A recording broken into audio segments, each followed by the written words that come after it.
오늘 7절에 보면 이렇게 말씀했죠. 12제자를 부르사. 예수님께서 이 땅에 오셔서 공생의 사역을 3년 약 반 정도, 약 3년 반 정도 사역을 진행하셨습니다. 그런데 그 사역을 감당하시면서 혼자 일하시지 않고 제자를 불러주셨다는 것이 아주 특이한 점입니다. 처음에 12제자를 부르셨습니다. 물론 이 12제자는 세례 요한의 제자들도 포함이 되어 있었습니다. 세례 요한이 예수님보다 먼저 6개월 이 세상에 먼저 태어나가지고 예수님께서 행하실 사역을 준비한 사람이죠. 길을 닦는 사람입니다. 우리 길을 닦을 때 삽도 필요하고 괭이도 필요합니다.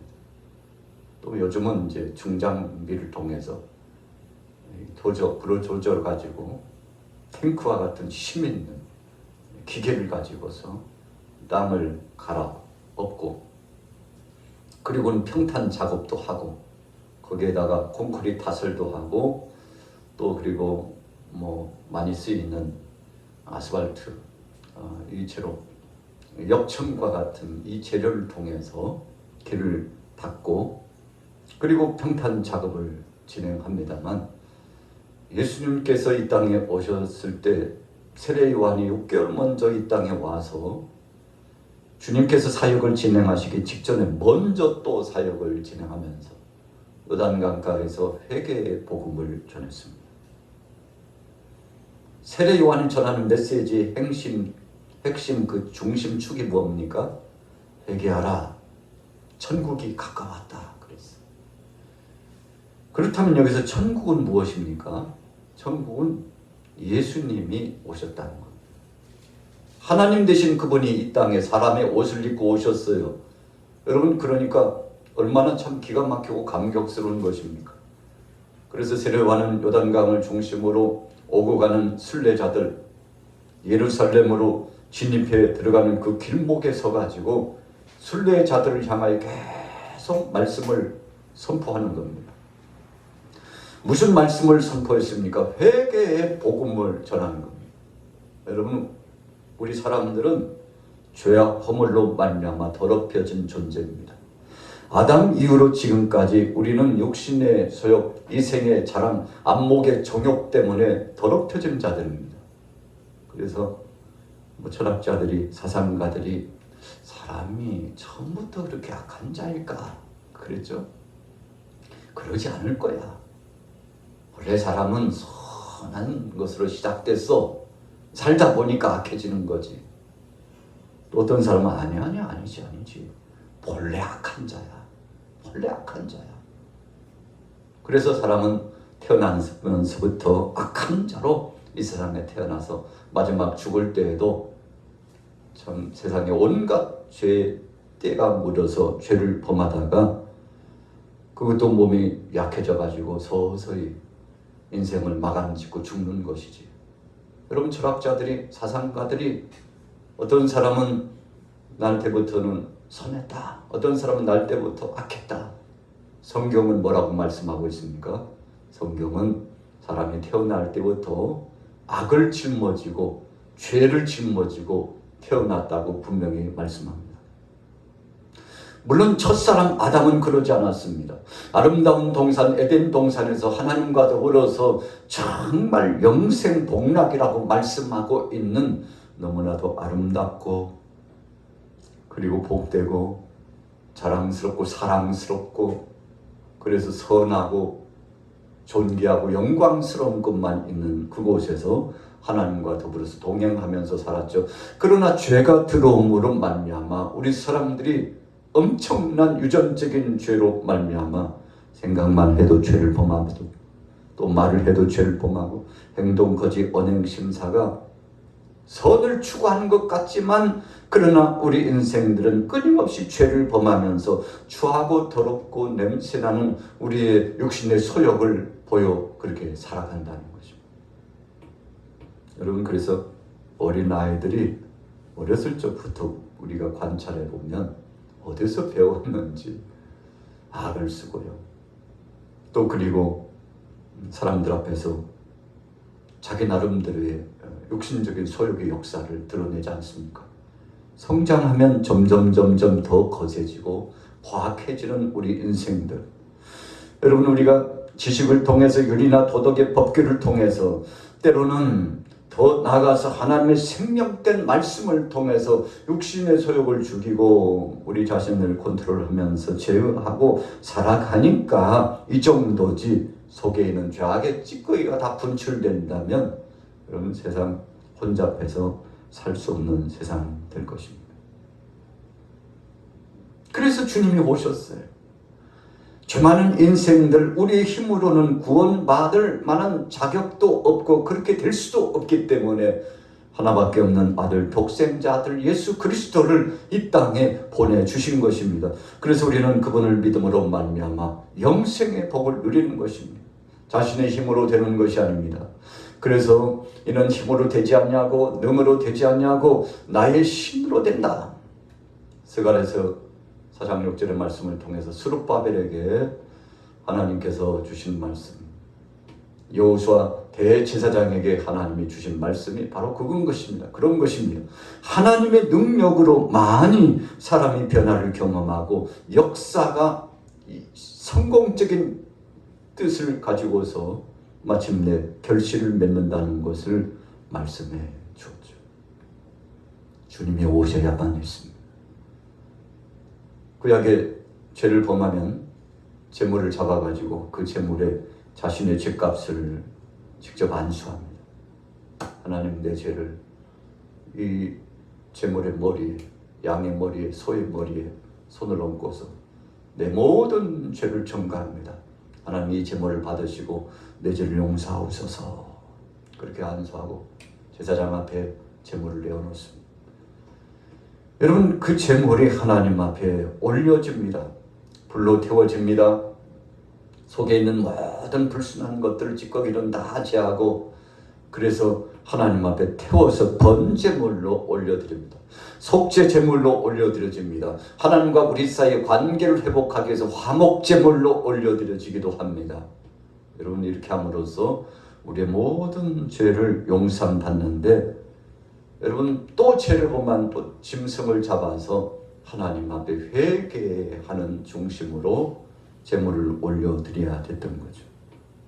그러나 신약에 들어와서 예수님께서 단번에 십자가상에 못 박혀 죽으심으로 말미암아 우리는 더 이상 구약의 제사가 필요 없습니다.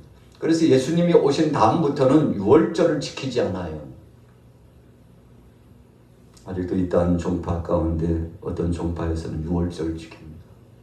6월절 성경이 지키라고 그랬으니까 지켜야 된다. 여러분, 그러나 6월절 어린 양 되신 예수님께서 2000년 전에 십자가상에 못 박혀 죽으시고 단번에 한 번 죽으심으로 말미암아 우리의 모든 죄를 담당하시고 죽으시고 부활하셨기 때문에 더 이상은 이제 구약의 그 제물 필요 없습니다. 예수님을 그리스도로 믿으면 돼요.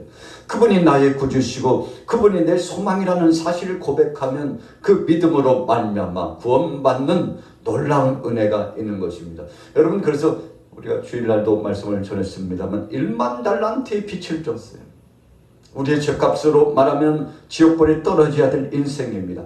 그럼에도 불구하고 예수 그리스도를 믿는 이 믿음, 주님을 향하여서 구원의 감격하는 모든 자들을 값없이 더 이상 어떤 조건부적인 것을 요구하지 않고 오직 그 믿음으로 말미암아 구원하시고 사랑해 주시고 품어 주시고 용서하시고 새로이 출발할 수 있도록 역사해 주시고.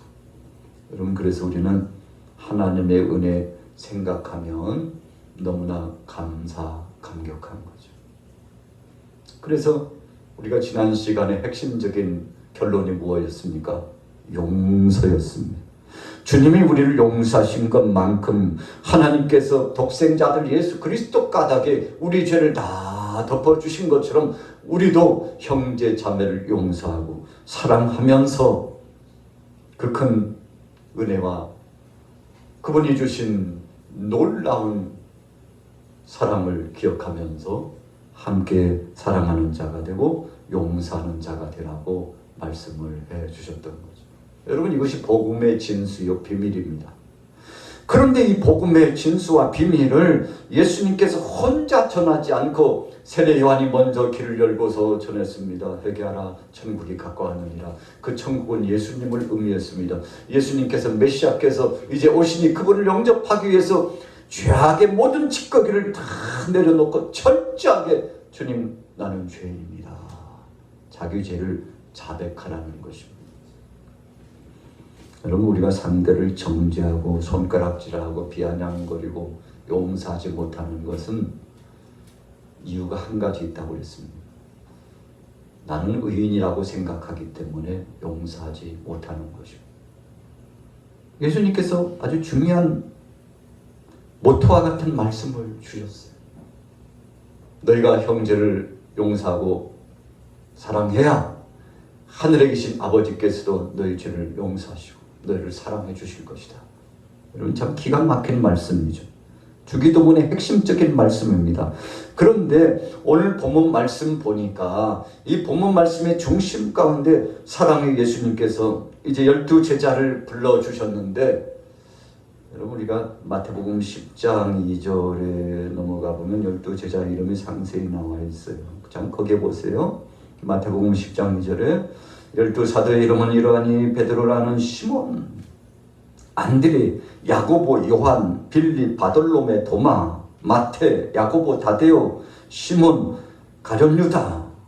여러분, 12를 택해 주셨어요. 그 중에 보니까 죄인 취급받고 세상에서 정죄받은 사람들이 포함되어 있어요. 불안무식하고 정말 거친 사람 어부도 있어요. 세리도 있습니다.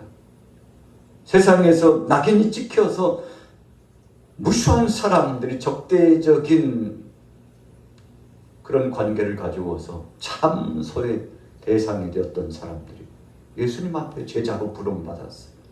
여러분, 그래서 이 제자들이 12제자가 주님 앞에 부름받았을 때 공통적으로 고백한 것이 무엇입니까? 주여, 나는 죄인입니다. 나를 떠나소서. 베드로도 그랬습니다. 모든 제자들도 마찬가지였습니다. 나 같은 죄인이 주님의 제자 될 수 있나요? 메시아 되신 주님, 하나님이신 주님의 제자로서 주의 도를 쫓아 나가서 이 생명의 복음의 진수를 전할 자격이 있을까요? 그때 예수님 뭐라고 말씀하셨습니까?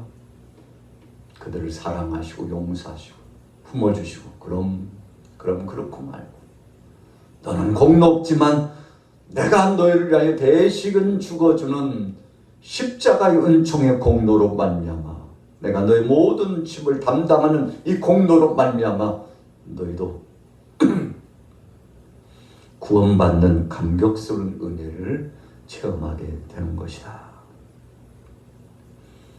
마태복음 9장 36절에 보면 이런 말씀이 있어요. 무리를 보시고 불쌍히 여기시니 이는 그들이 목 잡는 양과 같이 고생하며 기진함이라. 예수님이 12제자를 부르셔서 함께 일하자고 하실 때 그 제자들을 쭉 보면은요, 참 망나니 같고 추하고 더럽고 말썽꾼이고 세상에 존경받지 못할 대상들이고, 그런데 예수님 따지지도 않고 묻지도 않고 저들을 불러주셨어요. 마태복음 9장 36절에 불쌍히 여기셔서 그런 거예요. 저도요, 불쌍히 여김 받아서 주님 앞에 나온 것입니다. 뭐 잘나고 뭐가 준비되고 이래저래 갖춰져서 인격적으로 이런저런 모든 것들이 갖춰져서 천만의 말씀이에요. 그러지 않습니다. 여러분들이나 저나 비교할 것도 없이 하나님 앞에서 중죄인입니다. 부족함이 많은 인생들입니다. 주님 앞에 부름받을 자격이 없는 자입니다. 그런데 한 가지 우리 따라해 보겠습니다. 하나님이 불쌍히 여기셔서, 여러분, 불쌍히 여겨주셔서 이 자리에 있는 겁니다. 여러분, 우리 인생 여정 가운데 이 복음의 진수와 도를 깨달으면 그때부터 변화가 시작되는 거예요. 신앙생활을 10년, 20년, 30년 해도 주님이 나를 불쌍히 여겨주셨다는 이 은혜를 깨닫지 못하면 늘 제자리고. 우리 나이가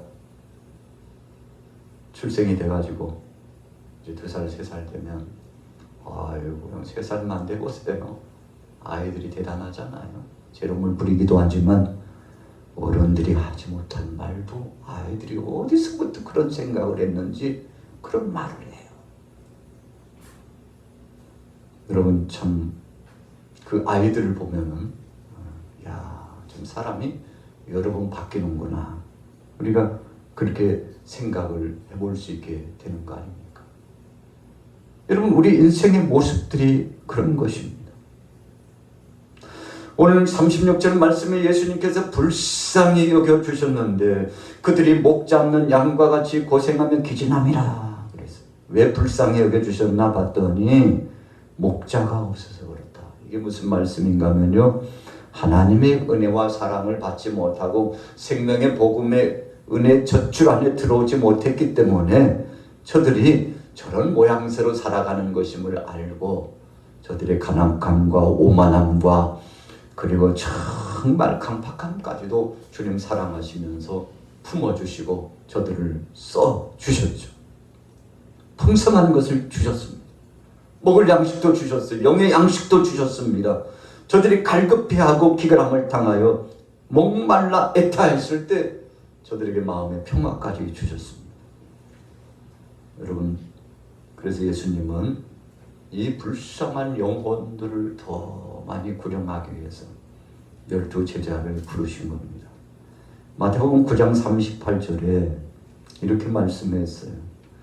그러므로 추수하는 주인에게 청하여 추수할 일꾼들을 보내어 주소서. 마태복음 9장 37절에는 이에 제자들에게 이르시되 추수할 것은 많되 일꾼이 적으니 12 제자 가지고 부족했어요. 그래서 주님이 2차 70인의 제자를 불렀죠.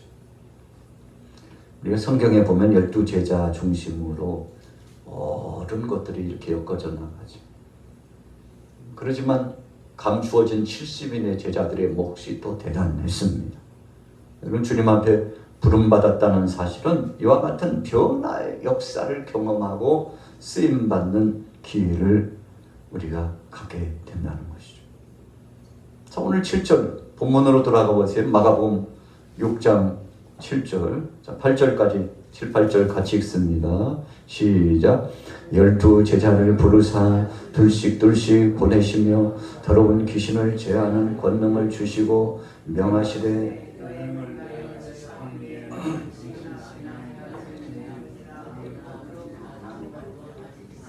아멘. 제자를 부르신 다음에 주님이 주신 권세, 능력 가운데 아주 표관적이면서도 중요한 것은 더러운 귀신을 제하는 권능을 주신 겁니다. 여러분 우리가 주님의 영광을 위해서 뭘 좀 하려고 하면 사탄이 절대 그냥 내버려 두지 않습니다. 여러분 복음 전하려고 한번 해보세요. 주님이 이를 위하여 충성하려고 해보세요. 그냥 가만히 있으면요 악한 것이 자기 편이기 때문에 그냥 내버려 둡니다. 근데 뭐 좀 하려면 그냥 놔두잖아요. 이것을 뭐라고 표현합니까? 영적인 싸움이에요. 이것을 영안이 튀어져 가지고 사탄이 공격해오는구나. 영안이 열려져서 이 대비를 하고 대처를 하면 좋은데 대처가 안 될 때 있어요. 너무 유약하고 약하기 때문에 대처가 안 될 때가 있습니다. 어떡합니까? 당하는 거죠. 베드로가 예수님 그렇게 3년 동안 따라다녔지만 사탄이 와가지고 야 저놈 베드로 그냥 놔둬서는 안 되겠는데 밀 까부르듯 탔다고 했어요. 여러분 밀을 왜 까부릅니까? 밀을 까부른다는 것은 쉽게 말하면 베드로를 희롱했다는 것입니다. 희롱했어요. 야 예수님의 제자라고 앞다투어 나가서 예수님을 보좌하고 사역을 진행하는데 아유 믿음이 있을까 정말? 그 그만한 믿음이 있을까? 그런 중대한 사역 감당할 만한 제목일까? 이 모양 저 모양. 사탄이 와가지고 흔들어 보는데 아이고 베드로가 이리 넘어지고 저리 넘어지고 어떻게 넘어졌는지는 구체적으로 성경에 말씀하고 있지 않습니다. 그러나 단순하게 성경은 이렇게 말하고 있습니다. 밀가부르듯 달려오였다. 그때 예수님이 보시고는 사탄을 꾸짖고 물리쳐 주셔서 베드로가 바로 서도록 주님께서 도와주셨다고 했죠. 자, 왜 그렇습니까? 제자 베드로가 흔들리며 파산하는 배처럼 갈팡질팡하는 모습을 보니까 참 과관이죠. 예수님께서 강력하게 꾸짖었죠. 또 때로는 십자가 앞에서 무능한 존재처럼 주님의 성스러운 성업의 역사를 막아서는 베드로를 향하여서 뭐라고 말씀했습니까? 예수님, 아니 주님이 죽으시다니요. 그게 무슨 말씀입니까? 내가 십자가에 못 박혀 죽고 3일 만에 부활하리라. 죽으신 다음에 부활을 말씀하셨는데 베드로가 듣고는 당장을 말씀하지 마세요. 아니 죽으시다니, 주님이 죽으시다니 말도 안 되는 말씀하시네. 막아섰다고 그랬어요. 누가요? 베드로가. 주님의 결단적인 행보의 사역을 막아섰다고 그랬습니다. 그때 예수님 베드로를 향하여 뭐라고 말씀했습니까? 사탄아 물러가라. 사탄아 물러가라. 여러분 베드로가 자기도 모르는 사이에 사탄의 앞잡이가 돼가지고 희롱당하고 있었죠. 왜 그랬습니까? 주님의 영광 생각하지 않았습니다. 십자가의 죽음을 통해서 부활이 있다는 사실을 베드로는 생각하고 싶지 않았어요. 죽음이라니, 핍박이라니, 공궁함이라니 당치도 않지. 여러분 그래서 대부분 제자들이요 영광과 영화로운 것만 생각했지 십자가는 꿈에도 생각하지 못했어요. 예수님께서 겟세마네 동산에서 하나님께 간절히 기도합니다. 아버지 할 수만 이거든 이 잔을 내게서 떠나가게 하옵소서. 그러나 나의 원대로 하지 마옵시고 아버지의 원대로 하옵소서. 예수님께서요 십자가의 무게감이 몰려오니까 얼마나 그 중한 무게감이 힘든지. 그래서 인성을 입고 오신 예수님도 아버지 하나님 앞에 기도합니다. 아예 십자가 피해가면 안 될까요? 그러나 더 기도하다 보니까 그것은 아버지의 뜻이 아닌 것을 확인해요. 그러나 나의 원대로 마옵시고 아버지 원대로 하옵소서. 예수님의 겟세마네 동산의 기도는 십자가를 피해가는 것이 아니라 십자가를 지고 가겠다는 결정이었어요. 여러분 그래서 제자는 주님 앞에 부름받은 제자는 오늘 십자가를 지고 주님의 이 그리스도의 이 능력, 예수 그리스도의 능력을 힘입어서 사명을 감당하는 자들 아닙니까? 그래서 예수님께서 제자들에게 더러운 귀신을 제하는 권능을 주시고, 다른 말로 표현하면 우리 같이 따라해 보겠습니다. 영분별. 여러분 영분별을 해야 됩니다. 악한 것이 휘젓고 다니는데 그거 분별하지 못하면 큰일 나죠. 우리의 마음을 요동치고 우리를 괴롭히는데 여러분 그거 감지하지 못하면 희롱당하는 거죠. 사악한 원수마귀 권세야. 내 속에서 꿈틀거리면서 나를 희롱하는 악한 권세야. 예수 이름으로 명하노니 떠나가라.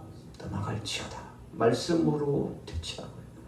여러분 믿음을 가지고서 대체하는 주님의 영광을 드러내고 생명의 복음 붙잡고 예수 이름으로 명하여 선포하여 이겨내야 합니다.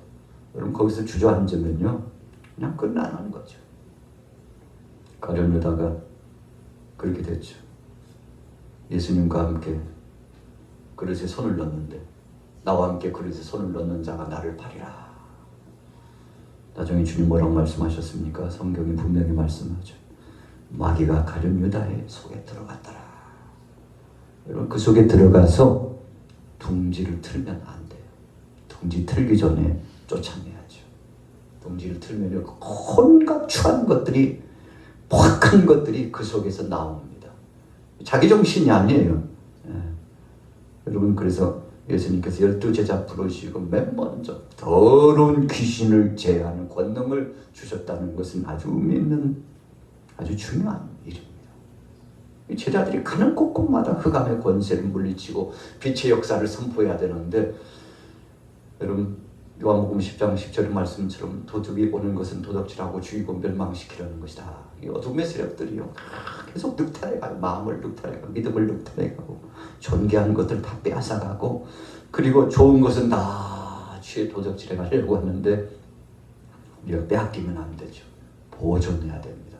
믿음으로 보존하고, 말씀 안에 은혜로 보존하고, 주의 이름으로 정말 비전을 바라고 하나님 나라를 대망하는 소망을 가지고 보존해야죠. 자, 그 다음에 보세요. 8절에서 10절까지 읽어보겠습니다. 마가복음 6장 8절에서 10절 시작.